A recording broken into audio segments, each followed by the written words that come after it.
we're doing something a little bit different today. I'm still dog sitting, as you can see. Willow is on the couch being the angel that he is. But yesterday I started cooking, and intuitively cooking or just winging it when I cook is one of my favorite things to do. And yesterday I ended up making something that is freaking delicious, and I'm excited to share it with you today because not only is it freaking delicious, but it only took a couple ingredients and it was really quick to make. So let's get into what you need. In addition to a couple chicken cutlets, you'll need your choice of cooking oil. I'm using coconut oil, as well as honey, dried rosemary, dried thyme, and some garlic powder. I found this sauce in my friend's fridge yesterday and I love it. It's super spicy, and this is not a sponsored video. This is just delicious. But you can use whatever sauce you want, and for my side dishes tonight, I'm gonna do rice, spinach, and broccoli. Yesterday, I cut the chicken up and threw it into a bowl, like a salad, with broccoli, cauliflower, carrots, and spinach. So that was also equally delicious, especially with this sauce on it. But do whatever works for you. So first, we're gonna poke a bunch of holes in the chicken with a fork, so this way when it marinates, the honey and the spices penetrate the meat and it makes it more delicious, savory, and moist.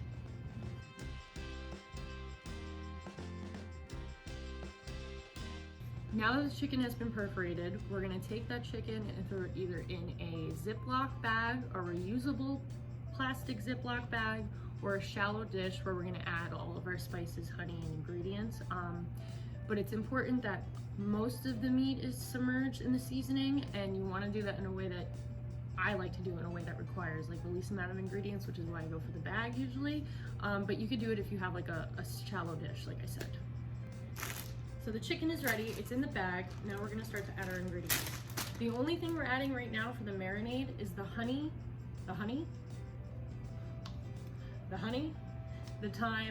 and the rosemary. The garlic powder, I wait till I go to throw the chicken on the stove, mainly because I think the garlic powder can get really overwhelming and I want all of these other herbs to come through.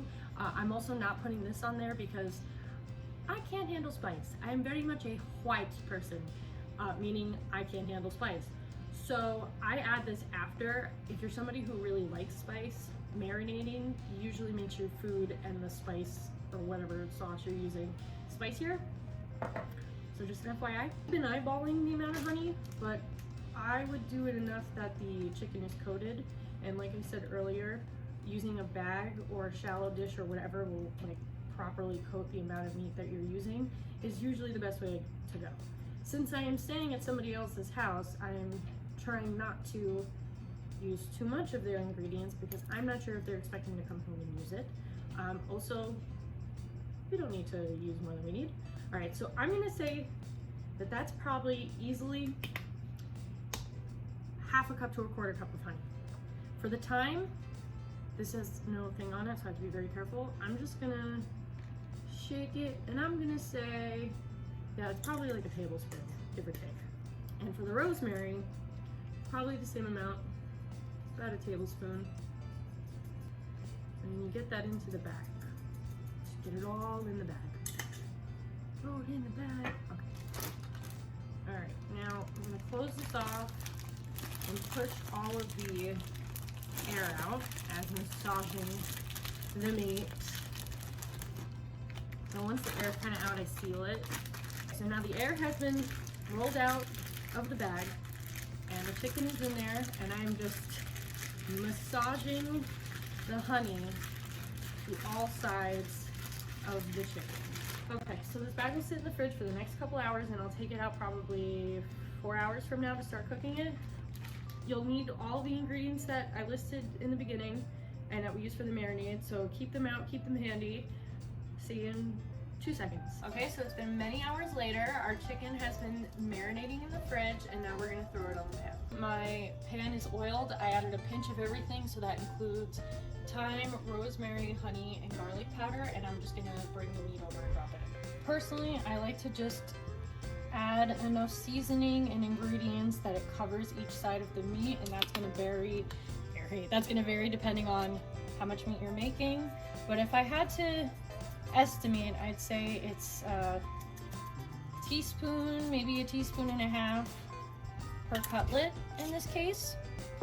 And as you see, I get my all stars in there, but this is the important part. I'm gonna grab the garlic powder and just enough to sprinkle it on. A nice light dusting. So like I said earlier, I don't want it to overpower anything. And then you just cook it on both sides and serve it with whatever you'd like.